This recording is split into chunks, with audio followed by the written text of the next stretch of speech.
I know that some in our audience know the finer points of hockey. The Chris Johnston Show. We are your friends. The biggest stories, bringing you inside the game. What did you hear? The Chris Johnston Show. Powered by Sports Interaction. Wanna bet? What is going on? Here's Chris with your host, Julian McKenzie. Part of the game. We have reached, or at least we're starting to get there, a quiet time, a quiet period in the middle of the NHL season. The AllStar Break is coming up. I know that the team I cover has already started its lengthy break. I'm not sure if the Leafs are playing before the AllStar Break. Siege, are they playing at least one more game? Yep, Wednesday, Boston-Toronto should be a good game. One of the last games before the AllStar Break officially kicks in. How excited are you for the AllStar Break? I'm not the biggest fan of the All-Star game. The weekend is fun. I'm going down to South Florida. It's a good sort of networking / relaxed weekend during the season, which is necessary. But, it's also at the same time, I find it kind of hard. I mean, there's 6 games this week. And then the All-Star Break, and then there's teams that are on bye next week. So it's pretty quiet next week as well. But, obviously it's an important time for the players to sort of get to rest up and maybe take a vacation in the grind of a season. And it is a good marketing type of event for the NHL. I just, let's face it, I'm probably not the target demographic at this point. I mean, I think with an all-star game, with a skills competition, you're trying to create moments that kids gravitate towards, that become memes or little snippets of cool things. And, I'm a little beyond that age group where they're trying to, they've already, hooked me in. They're trying to, bring along the next generation. I guess that's true. It's kind of funny when you say you're not the target demo, but you're also a millennial. So, I mean, you're not that far off from where they would want, I guess. Yeah. It's funny. I was looking, cause there isn't an all-star game every year. Right. And someone had put out, like they had all the all-star game logos. Yes, I saw that. And it gave me a chance to go back. And so this will be my 10th All-Star weekend that I've been at. I've missed a couple here and there. I didn't go to San Jose and missed Nashville, actually. My mom was sick at that time. But, I've basically been to all the ones since I've been around. So, like, it's fine, though. Like, I'm not out here hating on it. Some people have made, like, a career, some of my colleagues in the media. Like I don't think it's a waste of time. It's just, it's a little bit light and no one ever remembers what happens. Like it's like an event that doesn't exist almost. But that being said, I'm not complaining about going to Florida. As you can probably hear, this is my flu pod. I've been laid up in bed most of the weekend. So not feeling too hot today, but be happy to get down to the sunshine and see some people and whether it's agents, some players I know, what have you. It'd be nice to just be chilling in a relaxed environment. Well, first off, lemon ginger in your tea, sir, because flu is very serious out here. So rest up, especially. I don't know if it's a flu. It's probably just a cold, but nothing I'm too worried about. But it's you can probably hear it, so I just figured I'd acknowledge it. Well, that's always great that we do these things. Like, hey, my voice isn't feeling so hot. Hey, my internet connection might not be at its 100% best. Like it's good that we think of the fans like this. Well, I woke up this morning and there was like 17 messages unread in the CJ show chat. So I was in bed last night at 8:30. So I missed most of the conversation. Ooh, man, that's. Yeah, I don't even think the Kansas City Cincinnati game was over at that point. You rested up. I didn't watch either football game yesterday, really, to be honest.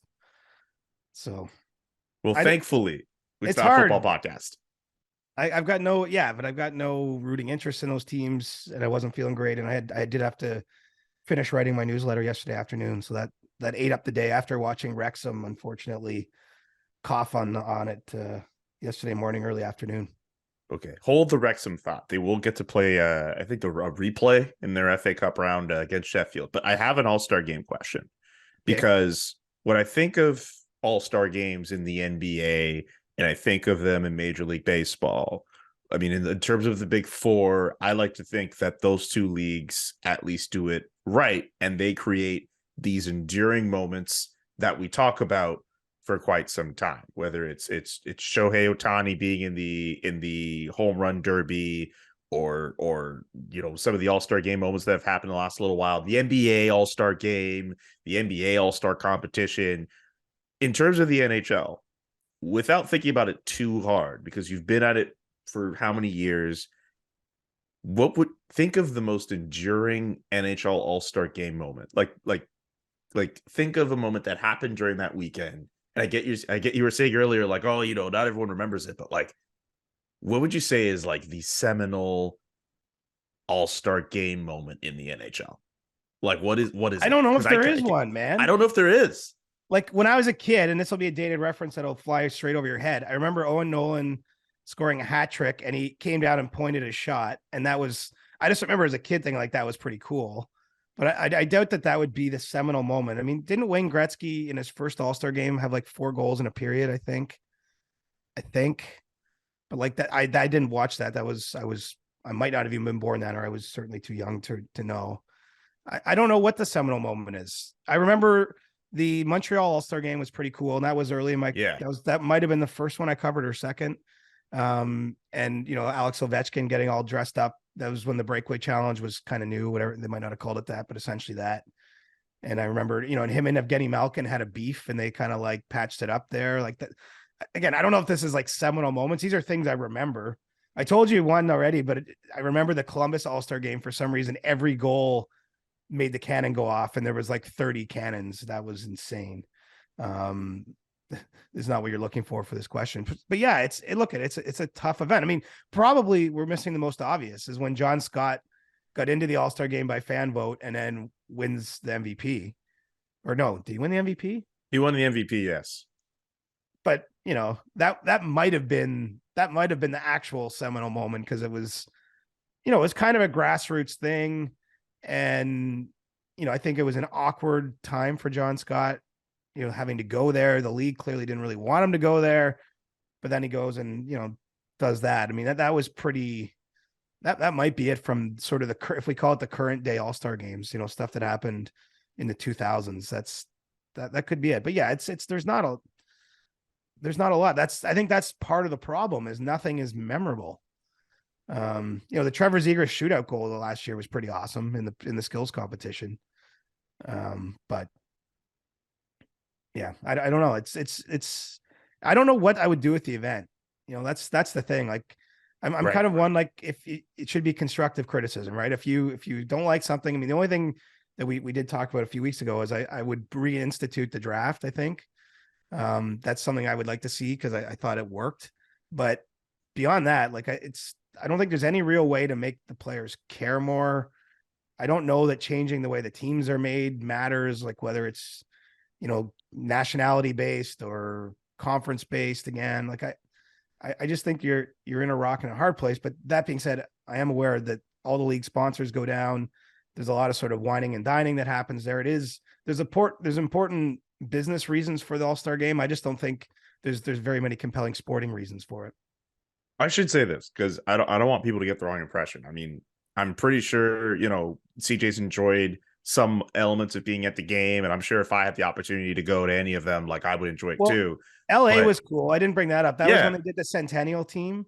That's when they had the top 100 players of all time. And so, like, first of all, we're all staying in that area around LA Live, where the arena formerly known as Staples Center was, and you have literally all the current stars of the game, and basically all the surviving members of stars of the game, all in the same little area. Like that was really neat to see, kind of the past and future all brought together as part of the league's centennial season. Like that, it's not an event that happened on the ice, and I don't even remember what fans would have seen of that. Like, I don't know if it was televised, but being there, like, that was legitimately cool. Like, you felt like this might never happen again. Basically, the all-stars of years gone by that are still with us, and the current day players. I mean, that was super cool. And they still left Evgeny Malkin off that team, but that is neither here nor there. But the point is just like, I just think it'd be so cool if, and I get that hockey's the niche sport that it is, but it'd be cool if, like, something happens at that event that, like, we talk about for a very long time as, like, this really cool, like, sports moment, kind of the way that we sometimes do with some of the other all-star games and some of the other leagues. That's essentially why I was like, okay, like, what is, like, the big seminal moment you could think of from these games? I just think that it, like, I don't know. And I've mentioned it before on the show too. Kendall Sometimes Coyne he uses a breeding in San ground for Jose. playing. Kendall Coyne in San Jose participating in the fastest skater and like putting up a sick time. Like that was a pretty cool moment. I didn't happen to be at that All-Star game, but like that, I felt like that crossed over and was, it was neat that, and I know that they're having some of the top female players down there again this year I'm not sure exactly what their role is in the skills, but like, I thought that was cool that she participated and she talked about how nervous she was. And she like competed with the best, fastest, male counterparts. I mean, that was neat. Is there one more thing, and I'll bring in David Bastel. Is there one All-Star game competition that in the skills competition that you feel comfortable, like say you got plopped in, they gave you gear, you go on the ice, you got to participate. Which event would you feel the most comfortable doing? None of them. I can't believe, did you see Jesse You have to Pollock? pick one. Did you see Jesse Pollock from Bar Down? What do you do? They involved him in the Winnipeg Jets skills competition. I saw that. Yes. Like I give him massive props that he would go out there and do any of those things. I mean, if there's anyone, it would just be like the breakaway challenge because, I definitely could skate in on a goaltender and either put a deke or a shot there. I'm not saying I could score by any means, but I'd probably embarrass myself the least in something that you're not attaching a number to, i.e. how fast I skate a lap of the rink or how hard I shoot the puck or even the target type event. I mean, I might take 32 shots to hit those 4 targets. So the one I'd feel most comfortable in is the breakaway, because I think you can get lucky and there's some, maybe pull off one sort of cheeky move and do something he doesn't expect and maybe score, but everything else would be an absolute disaster for me. Well, as long as you make it hilarious. As long as you make it hilarious. Anyway, time to bring in DB. You can bet that. Cue the music. You can bet that with David Bastel. Brought to you by Sports Interaction. Get in the action and make a play. 19 plus. Please play responsibly. Welcome to You Can Bet That with David Bastel. DB, good to see you. Hope you had yourself a great weekend. Not bad, guys. Hope the same for you as well. Of course. Remember to hit up sportsinteraction.com/SDPN for all of your gaming needs. We're coming at you on a Monday where there is one, count them, one NHL game. I want you all to guess without looking. Name one NHL team, one of the 2 NHL teams playing. I have a big hint for you.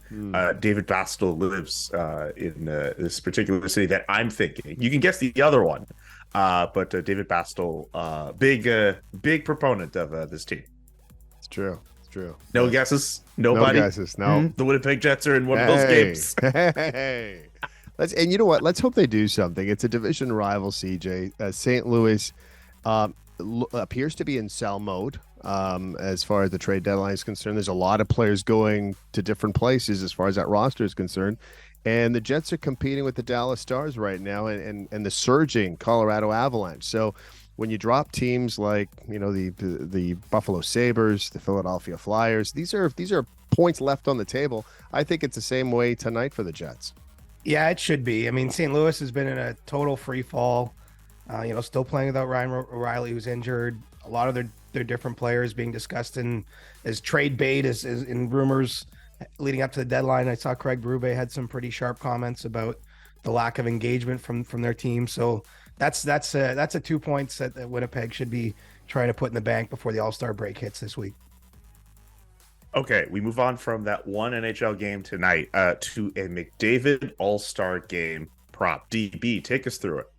Yeah, you know what? We don't know quite the competitors in it right now, but Sports Interaction has decided because Connor McDavid's such a hot button topic. So chances are he will be in the accuracy shooting competition. So it's basically McDavid versus the field. Now, the field, because, it's a lot of great competitors, the favorites here, but the McDavid prop is available right now, CJ, even though we don't quite know what the field looks like. Do we have any hunches on the accuracy competition? It's one of the fun ones throughout All-Star weekend. It is, and I'd say given the way Connor McDavid scored this year, I mean, maybe not a bad time to be betting on him. I suppose the field, someone could be taking it more seriously or something, but I would think that Connor McDavid's a pretty good bet in that one. Yeah, it's kind of tough to bet against Connor McDavid. We have one non-NHL thing to get to, and that is the Super Bowl, or the Superb Owl, depending on how you pronounce it. 2 weeks to go until the Super Bowl. Kansas City versus Philadelphia. CJ is very excited at the prospect of seeing Patrick Mahomes versus a division rival in the Super Bowl. Am I right, CJ? No, I'm wishing. What's the line for both teams lose? What is the line for no winner? We'll just CJ, I'm on board. let's just wipe out these next 2 weeks. We don't even have to have them. No hype, no media day, no game. We'll just declare this year a walkover. Yeah. You know what? After what happened this weekend to me, I couldn't agree more. Right now, by the way, the Eagles open up as 2.5-point favorites. We'll talk more about this during Super Bowl week in about 7-8 days from now. But we wanted to at least establish the number, because you'll see across most betting books in North America, probably the world, that these next 2 weeks are massively important to the different sports books. So the establishing number is out. Eagles are favorites in this one. We'll see where it goes. We already have our national anthem props out, and we have our Gatorade color props. And yes, orange is the favorite, even though clearly blue is the best Gatorade to taste. My opinion. Whoa. I knew I'd get some pushback. I didn't think we'd get a fight on this show. Orange is the superior flavor. Yeah, and the favorite. Yep. Goodness gracious, people. Let's not turn this into the chocolate bar debate. We don't need a repeat of that. Jesus. Anyway, thank you so much for kicking it with us, DB. Don't forget to check out sportsinteraction.com/SDPN for all the best odds before game, in game, and the best props. Again, sportsinteraction.com/SDPN. Our next partner is Athletic Greens. I take AG1 by Athletic Greens literally every day. I gave AG1 a try because I wanted better gut health, sustained energy, immune system to be better, support as well for that. I just can't stand taking all these different pills and vitamins all the time. And I wanted something that actually tastes pretty good. And AG1 has all of that.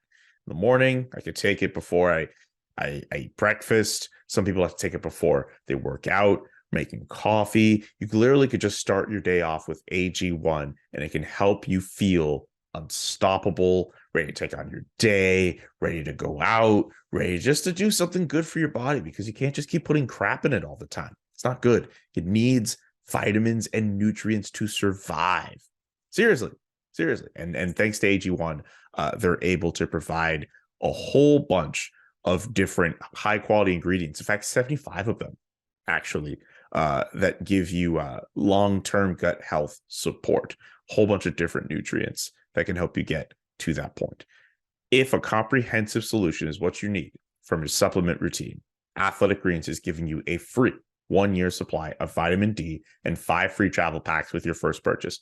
Go to athleticgreens.com/Johnston, athleticgreens.com/Johnston to get yourself a free 1-year supply of vitamin D and 5 free travel packs with your first purchase. Check it out. We have to give away another $100 gift certificate to Beer Town Siege. We've given away, we had one. I've spent many more than $100 in Beer Town in my life. Those must be fun. I imagine, because we've never. I'm not saying like big crazy nice, but it's a great spot. I love it there. The last trivia question was, what is my favorite chocolate bar? The answer is O. Henry, and our winner is Kenny Burley III, who writes, I just want to read the tweet out here because I like it. Julian loves a top 5 chocolate bar, the O. Henry, and he puts the hashtags CJ Show and hashtag mix in a water.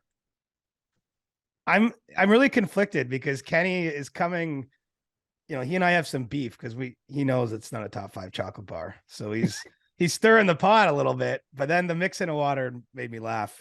For those that missed our last episode, I was advising that Julian mix in a water when he gets down to Nashville for draft, because it's gonna be necessary. Well, I feel if you're going to Florida, you too should mix in a water. Dude, I got to mix in a water and like some pills for the headache I got. Oh my God.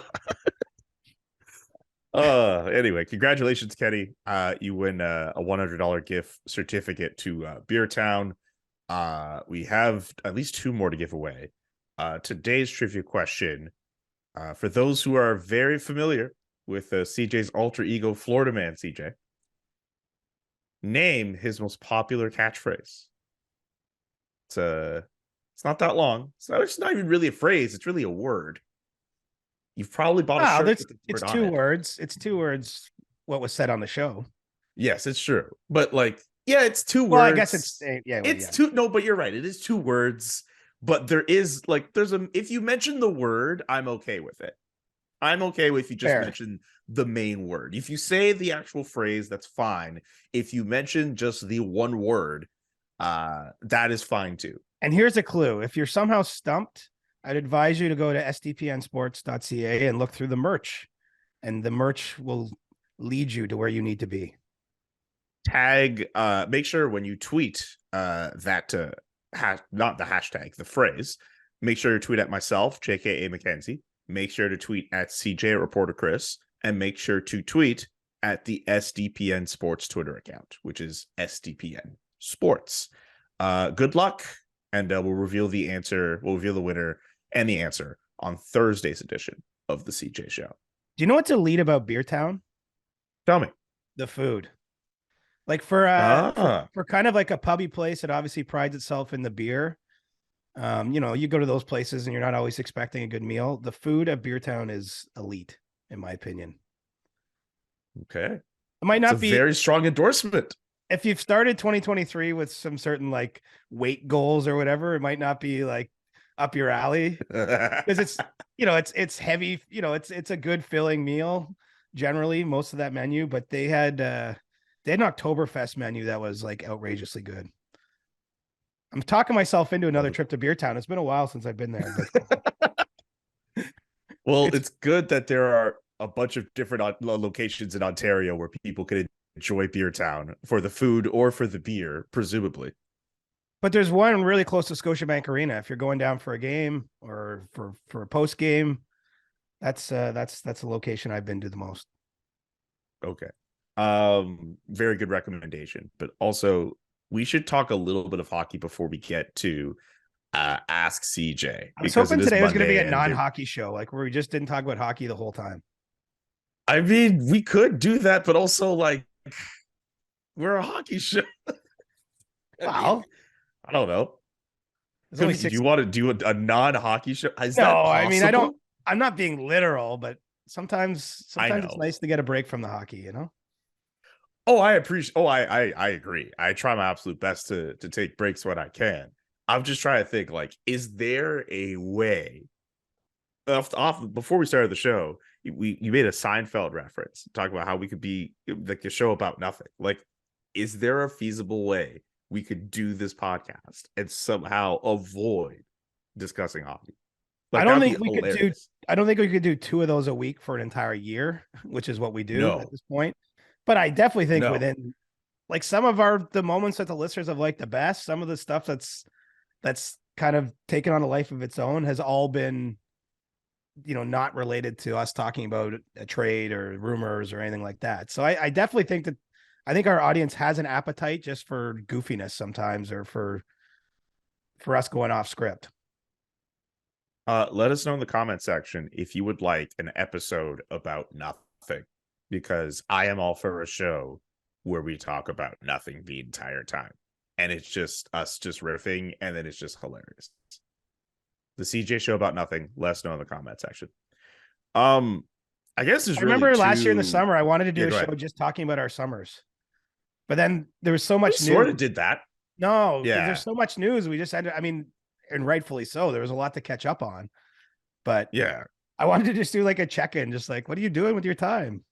Reading any good books? I don't know. Just like talk about like whatever the hell you're up to. Yeah. And I think an idea I had in the back of my head was like maybe just like a bag of like questions that were just about any single thing. We should really do that. We should generally now we should really do that episode.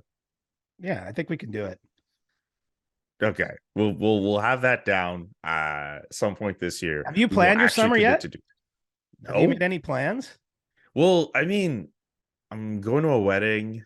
There's Nashville, obviously. Other than Nashville's that, not summer really. though. Nashville's still June. Hockey summer starts July 2nd. Look, it's near the it's summer for me. Hockey summer starts July 2nd. I mean, then again, crap. Yeah, this could be my first summer as like a reporter and not just as an editor who sometimes moonlights as a reporter. I mean, you'll probably still have to do some work, but it gets pretty quiet pretty quickly. I haven't really planned out my summer yet. I mean, I'm being peppered already with like invites. People wanted to lock down certain dates. Like it's a hard, because it feels like you have a long time, and objectively, it's a good run of time off, especially compared to some of my friends who work more normal like jobs. But you can start committing those weeks to certain things, and all of a sudden you don't have much time left. I haven't thought that far ahead. Like, I mean, there are some things I guess I would have wanted to do, like a trip to Toronto, obviously. There's a reunion I'm trying to plan with some old college buddies of mine from Syracuse, but that might not even happen until like Labor Day weekend. But who knows? I would love to do that. I've heard some whispers of a Coburg show, a live event, but I don't know. That's not locked in. That's not in my calendar yet. I don't know. Are we allowed to talk about that? We can talk whatever we want. Are we allowed to do that? I don't know. We have bosses. But CJ, what if Adam gets upset? Whoa. Adam's a master promoter. Adam understands. Man. I'm actually nervous. It'd be like throwing a party. I don't know if anyone would show up. People would show up. Like I had legit FOMO seeing the SDP guys in Kingston over the weekend. Like, and it was crazy. They had looked like they packed the space they were in. I don't know if like people in July in Coburg are going to come watch us talk about hockey somewhere. There are people, so they were saying that some dude came from like Germany to Kingston to watch that show. Is that a real thing? Show? I mean, someone said it. Maybe they're actually from Germany and they just tried to play it off that way. But people showed up. People pulled up to Kingston from all these different parts of the country. Saskatoon was mentioned. People might do it. We should do it in like Coburg Papa's backyard. Although I don't know, I don't know if his neighbors would appreciate it. How big is the backyard? It's pretty big. Like it's bigger than average. But the problem is I first of all, I haven't even talked to him about it. But secondly, I can't imagine he lives on a pretty quiet street that like this street wants, even if 20 cars show up, just like if 20 carfuls of people show up, I don't think anyone's going to want any part of that. Okay. Chris Johnston block party. That sounds like a brilliant idea. That's a brilliant idea. Why would are you not down for that? I'm down for that. Well, I don't actually think I could do it in his backyard, but there's some parks in Coburg. Maybe we can like rent a park or something. I don't know. Rent a park? Well, you're practically the mayor of the damn city. Like you should have some kind of sway. But if we're talking about a July event, maybe we want to be outside. Yeah, that's true. I don't know if we find a way to make that work. Let us. I'm just trying to imagine the summer right now, man. Like it's so cold out. I got a cold. It's January 30th. I know, but it's nice to manifest and think about the summer. To remember that there will be a time when everything's relaxed and chill and the sun's out every day, and Man, you really need the sun out in Toronto, huh? We haven't had it. I mean, I know. Adam put this on his IG, Adam Wild. Like I think we've had like 2 days of sun since like December. Like it's crazy. Yeah. Yeah. You guys definitely need the sun. You guys definitely need it. I sympathize as someone who basically lives in the sunniest city in the country. Yeah. Well, that's why it's good that producer Nick and I will be down in Fort Lauderdale this week. We're going to get some sun. I'm going to pack the Florida Man CJ glasses, which I've stopped wearing on the show because it was getting some backlash, but. Okay, can I just say something? I think we have to remember that on the internet, sometimes whenever people get mad and all that, like it's only so many people that do. And I guess there are genuine situations where there is an overload and an avalanche of comments. I don't think the quote unquote negative response to the sunglasses was so overwhelming that they have to be retired. It was like 5 people? There was a lot. It was was more than just a handful of like people with beef. Like even every week I put out my Ask CJ questions on Twitter, and there's like the same 5 people will come at me with the same 5 kind of comments trying to cut me down. Like that doesn't get to me because like it's like, hey dude, I know what your handle is. I see you in here. I see you here every week. Like you're not going to get to me. Like it's fine. You have a thing. So go on about that. But like it was significant enough with the glasses that I was like, you know what? I got to park this. I've done it too much. Yeah. Well, You got to listen to the audience too. Like you can't just, I agree, but I think if you poll people, I think you'd get a more overwhelming response of people who like the glasses compared to those who don't.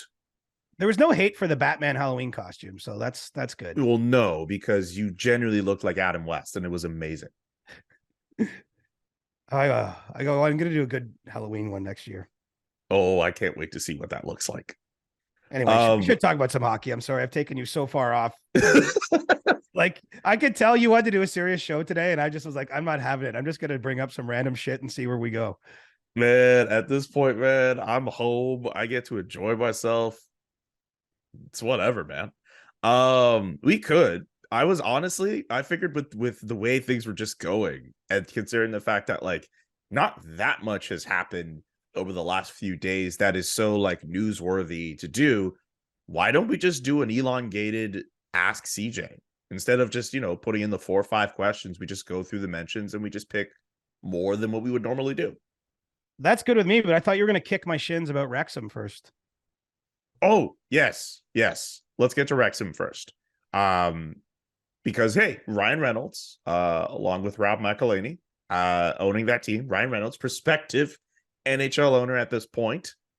Wrexham against Sheffield in the 4th or 5th round of the FA Cup, battling to a 3-3 tie, which means they'll have to replay that game. I like the fact that people are getting around this low division team that has this big money investment, and like now's the cool time to get in on the show and get in on the team, because when they eventually get more money and they become a top flight team or whatever, then it'll be like, they're there. They're one of the big clubs. But like now's the cool time to get in on this team. CJ, you picked a good time to be a supporter of Wrexham. Right. And we all know why I did. I watched the Welcome to Wrexham series. I enjoyed it. I found, it gives you a window into the town and the people that support the team. And then all of a sudden I'm like, oh, wow, they're like going to actually be on TV this week. Like, this is awesome. I actually watched the series with my dad. So even he's following now the travails of Wrexham. So I will declare them my club because I think I've said in the past, like I've always wanted a reason to have a soccer club and just never really gravitated to one. I mean, I've been to some Toronto FC games here in MLS, but it's, one in Europe I haven't had. The only hard part is going to be seeing the games, right? I mean, they're an FA Cup match, of course, at this stage is going to be televised, but I don't really know how. I'm not as good at knowing how to get those illegal feeds as everybody else. So I don't know how else to actually see the games. But they're my team.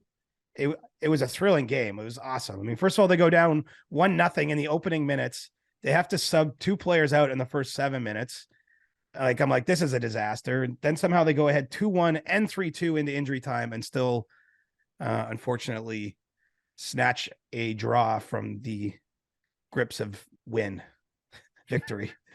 I don't know if that's a phrase. No, I know. I was trying to, but it was really entertaining game. And I'm not going to have my faith tested. Super Paul Mullen looked great in the game. And so I'm sticking with Wrexham. It might be months, years before I can see them play on television again, but maybe I'll make a trip to Wales at some point. Maybe that's a good summer. Yeah. Problem is they're not playing in the summer, right? And maybe the end of August, but yeah, you'd have to go like during the season. I still haven't watched the series, and forgive me, just other stuff just come up, but like I haven't watched that series yet, and I have to watch it. Yeah, I've started watching Yellowstone. I know I'm really late to the party on that one, but that's my latest. Have you watched The Last of Us? I haven't started that yet either, but that's like everyone in Calgary is like, oh, you got to watch it because they film certain scenes in Alberta. But a lot of people I know are watching The Last of Us. I've not seen that yet. Like when I say I start watching a show, like, because obviously I'm watching sports, i.e. hockey, most nights the week. I could watch 2 episodes a week or something. So something like Yellowstone, I think I'm on episode 5, and there's 5 seasons. So it's gonna be a long time unless I get bored of it or don't like it. I'm gonna be watching this for like the next month. One thing I would like to do, I don't know when it'll happen. I would like to successfully recommend a show to you. I don't know. I'm not going to do that today, but I would love to come across a show and be like, CJ would like this, and then you get it. Okay. I like that. I'm more open to it. Like when we started this pod, when I said I didn't watch anything, I was not lying. And so I still haven't started watching movies, even though we've talked about it too much, other than on the odd flight. But I am at least embracing now watching more Netflix, Amazon Prime type of shows. I just don't have all the streaming services. That's the other problem. Sometimes I want to watch something and then there's like some streaming service I haven't heard of. And I'm like, I'm not going to pay another $15 a month for this. Come on. By the way, just to save your butt, we at the CJ Show do not condone the use of illegal feeds. Just want to save you butt on that one because you mentioned illegal feeds. I said I don't know how to use them. I'm all about board. I've still got cable, man. I know. I'm still paying for a cable package. I'm just making sure. Just because I work for one of the telecoms, I don't get any. I'm paying full freight for that too. So, oh man, think you know what way it's gonna go? Make your bet at Sports Interaction. Whether it's hockey, basketball, or one of the biggest days in sports, Super Bowl 57. Get the action at Sports Interaction. Bet pregame, live in play, or on one of our many prop bets. Sports Interaction makes it easy to deposit, play, and cash out. Join now and see all sports betting has to offer. Want to bet? Head to sportsinteraction.com/SDPN, or in Ontario, download the app using the QR code on your screen. 19 and over, please play responsibly. All right. We've had enough fun to this point in the show. It's time for us to get to the questions. So now we're going to have more fun. Monday. More fun. That's very true. We're turning the fun up now. Structured fun. Structured. Yeah, I don't get. Who cares about structure today? Ask CJ. We do this every Monday. We're taking questions off of Twitter and on Discord. Should I start with a Discord question or should I start with a Twitter question? Follow your heart, my friend. What's speaking to you? Let's go. That's one of those cheesiest things you could ever say. Well, there's not a right or wrong answer, is the point. Okay. How about this one from Stu Mitchell on Twitter?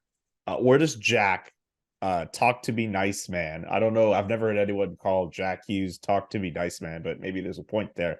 Ranking the game right now. He's just 21. Yeah, I'm glad you brought this one up because I actually answered this in my Inside the NHL newsletter, and it would have been a hard one to tackle if I hadn't thought about it.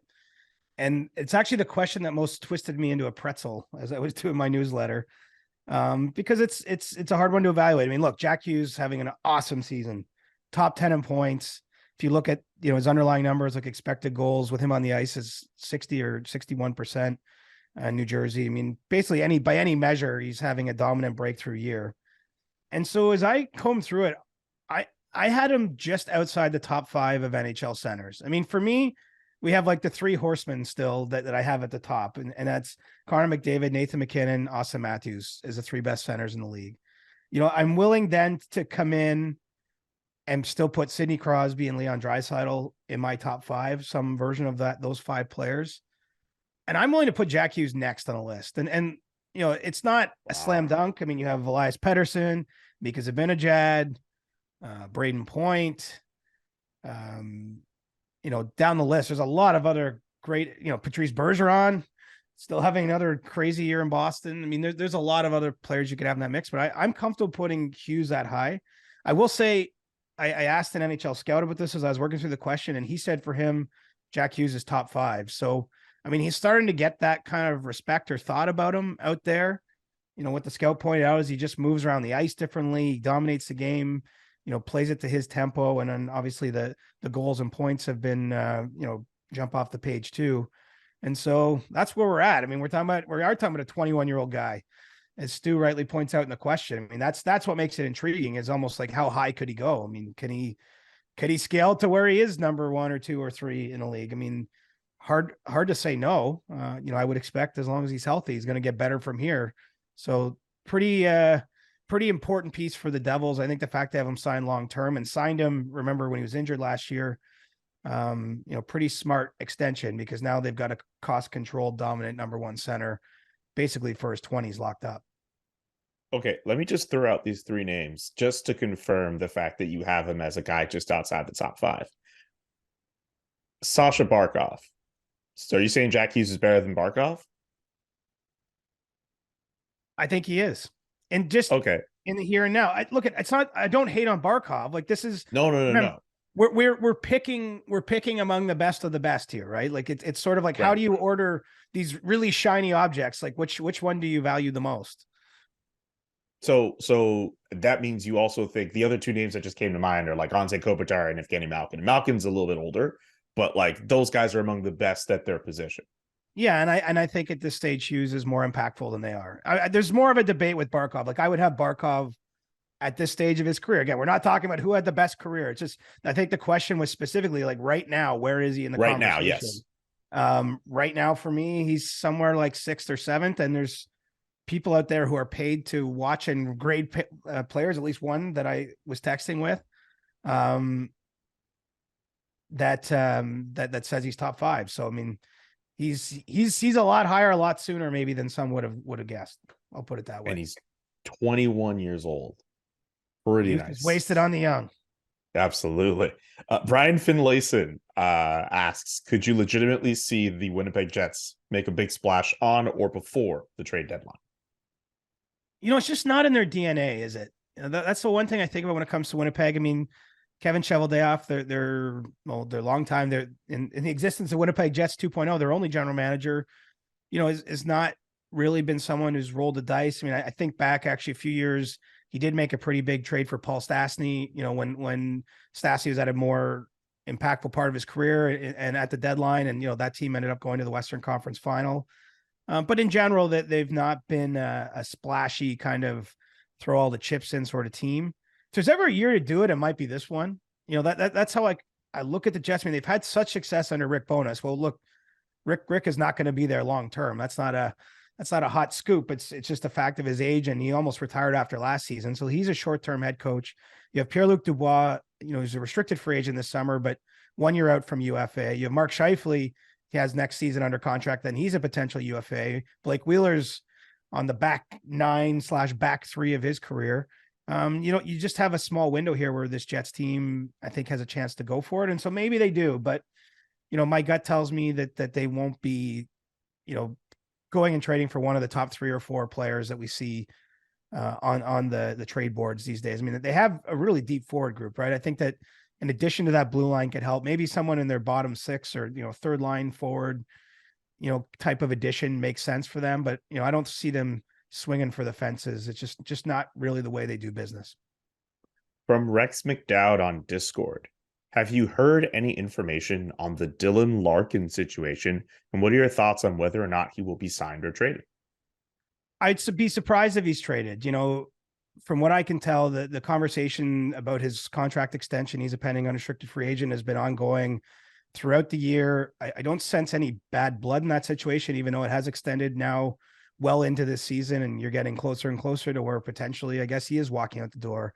But given that he's their captain, what he's meant to their team, and I think ultimately, you look at what Dylan Larkin is. I mean, he's a very good player, but the fact that Detroit can give him 8 years, I'm not sure he could get more total value on the contract as a free agent on a 7-year deal, which is the most he could if he was a free agent, on what Detroit will probably be willing to give him on an 8-year contract. And so, I view this a little bit like Philip Forsberg in Nashville last year, or like we're seeing right now with David Pastrnak and the Bruins. Like, yes, you're talking about players that could go through free. I just think they're staying where they are. I think for Dylan Larkin, he's been through some tough years for the organization in Detroit, but he's their captain. He sees that they're on the right track in terms of becoming more competitive. And wouldn't surprise me in the least to see him extended at some point. I don't think he's really in play at this deadline for a trade chip. This one is from Joe from the Bridge. Curious to know if Lawson Krause's name is out there at all. Seems like he'd be a perfect fit for the Maple Leafs. Would the Yotes be willing to move him He has 4 years after this year at 4.3 million. His AAV is 4.3 million, I should say. I haven't heard his name out there specifically, I'll be honest. I do know that the Coyotes are willing to do just about anything. I mean, it's pretty clear what their plan of attack is at this point in time. And, they're trying to maximize their current assets for future ones. So I would not rule out the possibility that Lawson Crouse is traded, but, I haven't heard any specific rumors about him, being linked to any team. So that's the best and most fair way I can answer that question. I do think the Coyotes would consider moving him, but let's look at how they've handled Jacob Chikrin, right? I mean, he's had a high price attached to him because they know they're trading him to a team that could maybe have him for 3 trade deadlines, or maybe 2 trade deadline, or 3 playoff runs, or even 2 playoff runs, and then you trade him when he's a UFA and get some of the assets back. And so the fact that Crouse is locked up, I don't think by any stretch Arizona feels like they have to move him, but I think Bill Armstrong's open to listening to anything at this point. Let me give you a few more from Sprague. So this just might be wishful thinking from a fan of both teams. But what are the chances Timo Meier moves north to Seattle? Looking at it, it makes sense for a team that needs a defined scorer, as well as an RFA going to a team that is still building for the future. I don't think that's likely. I mean, we've heard Timo Meier more linked to teams in the East, Carolina, New Jersey, teams like that I think would be open to moving him. I think if Seattle were to make that kind of move, it's likely for a centerman. But we'll have to see. I mean, I think it's an interesting deadline for the Kraken because in so many ways this year is a bonus, right? They are better than most people expected, probably even internally didn't anticipate, themselves being right at the top of the Pacific Division this late into the season. And so that creates a good problem to have for Ron Francis. I think that no one wants to get carried away and giving up, a lot of current day pieces just for a rental, but there's also an opportunity here to augment your team and what looks like it's going to be a playoff season for Seattle. So, I don't know that they're going to end up being in on any of the sort of the top players, the biggest names. But we'll have to see. I mean, it's certainly, I guess if Meier were willing to, negotiate an extension as part of a trade like that, it could be a fit. But I haven't heard anything to connect them at this point. Okay. Got one last one for you from Stinkface McPoop Lightning. It's probably a really weird Twitter name. Who's been your favorite co-host of the CJ show? Montreal Canadiens reporter Julian McKenzie or Calgary Flames reporter Julian McKenzie? It's a weird one. Yeah. I mean, I don't differentiate that way, but I would say Calgary Flames reporter Julian McKenzie. We're finding our groove in the second season. You're finding your groove. I feel like personally, it's nice to have you be so in touch with the Western Conference. I mean, I think it gives us a better rounded view of the show, just watching those teams more, seeing them come through your city, talking to people around them. So yeah, I think I'll give this version of you the slight edge, but I certainly had no issues with Montreal Canadiens reporter Julie McKenzie. Oh, well, that's nice of you to say. I feel as if like Calgary Flames reporter me is less stressed for whatever reason than Canadians one, because I don't know. I feel like my brain was like doing 300 different things in the past job I was doing, past jobs I was doing. Now it's a little bit more focused.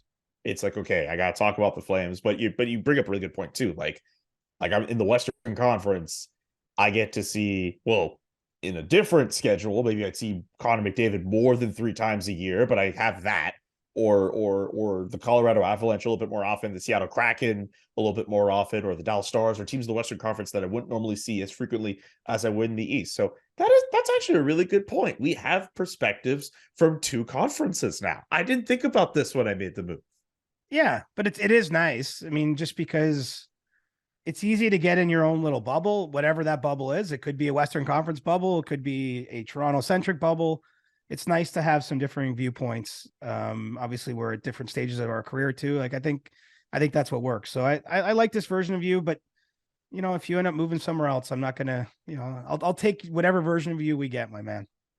I'll take whatever version we get of you. There was a really cheesy Instagram post I saw over the weekend. Something along the lines of I think you're a different person than you were a year ago, and I think that's beautiful. Something along those lines. I throw that energy at you, sir. Well, that's everybody. I mean, everyone's constantly growing and changing and evolving, and going through struggles and, all those things. I mean, that's part of the human condition. So you always just try to end up in a better place long term. A constantly evolving, both of us, and a constantly evolving podcast comes to an end for this Monday edition of the CJ Show. We'll be back on Thursday with a brand new episode. We'll have stick taps as well. Just keep following our content. You'll be talking to me from Florida, my man. Yeah, and I'll be here in the snow. Yeah, but you're in Montreal. You're home. You can't complain about that. I can't really complain about that. Shout out to, but you'd be a fool. Yes. Shout out to, by the way, yes, don't be a fool. Shout out to my sister, Kayla McKenzie, who celebrated her birthday on Sunday. That's one of the reasons why I was back home in Montreal, by the way, to surprise her for her birthday.